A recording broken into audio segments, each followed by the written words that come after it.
के समक्ष जिला कांग्रेस के सभी सम्मानित कार्यकर्ताओं के द्वारा, पदाधिकारियों के द्वारा धरना का कार्यक्रम आयोजित किया गया है। इसका मुख्य उद्देश्य मधुबनी के नगर निगम के अंतर्गत जितनी भी सरकारी या अथवा गैर सरकारी तालाब है जो जनोपयोगी है, उसे भरने से रोका जाए, इसकी मांग हम लोग डीएम साहब से रखे हैं। चूँकि ये बिहार सरकार के गजट में और माननीय उच्चतम न्यायालय के दिशा निर्देश के आलोक में किसी भी सरकारी अथवा गैर सरकारी तालाब को भरना न्यायोचित नहीं है और संवैधानिक है।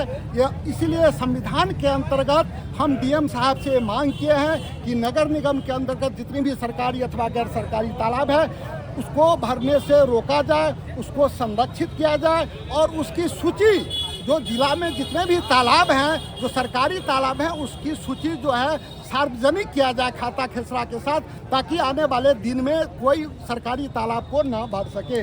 दूसरी बात है कि हमारे नगर निगम के अंतर्गत जो अभी तत्काल जो अभी हमारे लोगों के संज्ञान में मंगनौनी सेक्टोली के निवासियों के द्वारा एक हम लोगों को आवेदन दिया गया कि मधुबनी नगर निगम के अंतर्गत वार्ड नंबर 16 सेक्टोली में एक 2 एकड़ का जमीन है जिसे भरा जा रहा है। तो और उन लोगों ने हमें आवेदन दिया जिला कांग्रेस कमेटी के अध्यक्ष के नाते कि हमें चूंकि जल की संकट है मंगनौनी में, वहाँ सेक्टोली में, उस जल को बचाया जाए, उस तालाब को बचाया जाए, क्योंकि हम लोगों के बाल बच्चे उसी तालाब में स्नान करते हैं, उसी तालाब से हम लोग सब घर आंगन का सब काम करते हैं। उस तालाब के नष्ट होने से हम लोगों का जीवन एक तरफ से नर्कमय हो जाएगा, नष्ट हो जाएगा। तो हमारा ये दायित्व था। तो हम लोगों ने बहुत सारी मांगों को लेकर के, जिसमें प्रमुख मांगे हैं कि तालाब को भरने से रोका जाए, जितने भी तालाब हैं उसे सूचीबद्ध किया जाए। तीसरी बात की जितने भी हमारे शहर में कॉलोनी है उसमें जो हमारे जो कॉलोनी है उसमें एक जो है सीसीटीवी लगा जाए ताकि अपराध और अपराधी पर नियंत्रण हो सके। जितने भी हमारे स्मशान घाट है, कब्रिस्तान है, उसमें जो है लाइट का प्रबंध उचित ढंग से किया जाए।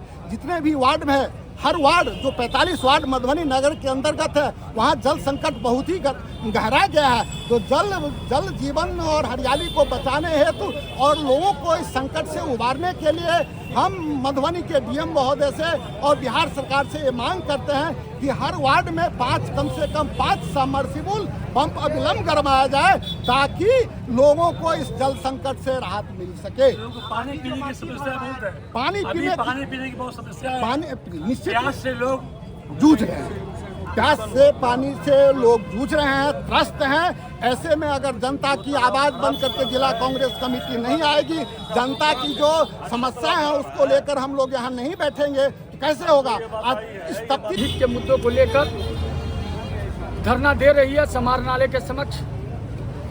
उसमें सबसे अहम मुद्दा यह है कि मंगरौनी सेक्टोली वार्ड नंबर 16 मौजे मंगरौनी थाना नंबर 35 में अवस्थित एक तालाब है जो जन उपयोगी तालाब है। उसको पिछले 10 दिनों से राजनगर के अंचल अधिकारी के मिलीभगत से भरा जा रहा है।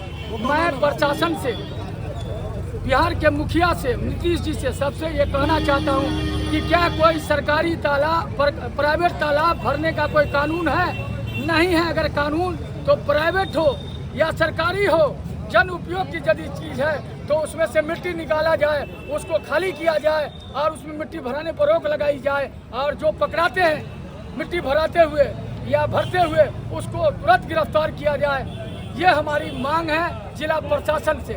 और राजनगर के थाना प्रभारी से मैंने उनसे भी फ़ोन पे बात किया था, लेकिन उन्होंने कहा कि मुझे अंचल से कोई दिशा निर्देश नहीं है, मैं थाने का ये हूँ। लेकिन उन्होंने सपोर्ट किया उन ग्रामीणों का जो आंदोलन कर रहे थे लेकिन भूमाफिया गिरफ्तारी चाह रहा था। मैं उनका इस बात के लिए धन्यवाद देता हूँ राजनगर के थाना प्रभारी को। लेकिन मैं एक चीज़ कहना चाहता हूँ, जान रहे या जाए, अब शहर के अंदर में जनता जागी रहे तो हमारे आपके जैसे छोटभैया दलाल लोग जो पैसा लेकर के चुप हो जाते हैं, सब चुप हो सकता है। कांग्रेस पार्टी और कांग्रेस पार्टी का सिपाही चुप नहीं हो सकता। इस बात का ऐलान करते हैं और खबरदार वो सारे लोग जो हुई चोरी हो गई, जो होना था हुआ, लेकिन जिस दिन जागो उस दिन सवेरा। और अब कांग्रेस पार्टी के सिपाही जाग चुके हैं। किसी के माई के लाल में दम है तो सरकारी या निजी संपत्ति को जो सार्वजनिक उपयोग की पोखर है उसको भर के दिखाए, फिर मैं प्रशासन से बात करूँ। इसकी आवेदन आपने अभी कहाँ दिया है? हर जगह दे चुका हूँ, SDO साहब को दे चुका हूँ, DM साहब के यहाँ दे चुका हूँ। किसी प्रकार का आश्वासन मिला है अभी तक? बहुत बड़ा आश्वासन DM साहब का मिला कि मैं संज्ञान लेता हूँ, छुट्टी में है, मैं बात करता हूँ। जब SDO साहब से मिला तो उन्होंने भी कहा कि कलेक्टर साहब ने मुझे कहा है, लेकिन उसके बावजूद भू माफियाओं का तांडव इतना बड़ा है कि मगरौनी सेक्टोली की पोखरें भरी जा रही है। क्या वजह है भाई? ये सब अंचल अधिकारी की मिलीभगत है। अगर अभी किसी तरह की कार्रवाई नहीं होगी तो आगे क्या है? आगे इससे बड़ा आंदोलन होगा। पार्टियां जब आ गई है और महागठबंधन को जोड़ेंगे, क्योंकि सब पार्टी जनहित में काम करती है। सारी पार्टियों का उद्देश्य यही है, जनहित में काम करना। ये जनहित के मुद्दे में सारी पार्टियों को बुलाएंगे, हम विपक्ष की पार्टियों को भी बुलाएंगे, हम पक्ष की जो महागठबंधन में RJD है, CPI है, CPM है, माले है, कांग्रेस है, सबको बुलाएंगे। आज की धरना 1 दिवसीय धरना रहेगी? आज 1 दिवसीय आंशिक धरना है, शांतिपूर्ण धरना है। इस धरना को झांकी समझिए। अगर किसी को इम्तिहान लेना है तो अगली लड़ाई बाकी है। चैनल के माध्यम से क्या संदेश देना चाहते हैं? चैनल न्यूज चैनल के माध्यम से आप क्या बताना न्यूज चाहते हैं? चैनल पर तो कह रहे हैं कि न्यूज चैनल स्तंभ है और जनहित में आपको मदद करनी है। हमारी आवाज़ को मुख्यमंत्री तक, राष्ट्रपति, प्रधानमंत्री तक, प्रशासन के बड़े बड़े अमला तक पहुंचाने की कोशिश कीजिए और तुरंत जांच हो जाएगी, पता चल जाएगा। अगर हम लोगों का धरना गलत है तो हम सब पर FIR किया जाए, हम पे FIR किया जाए। मैं जिम्मेदारी लेता हूँ। यदि हमारी मांगे जायज है तो तुरंत रोका जाए और पोखर से मिट्टी निकाली जाए। अगर आज से कल तक नहीं रुका तो 2 बीघे का पोखर भर दिया जाएगा।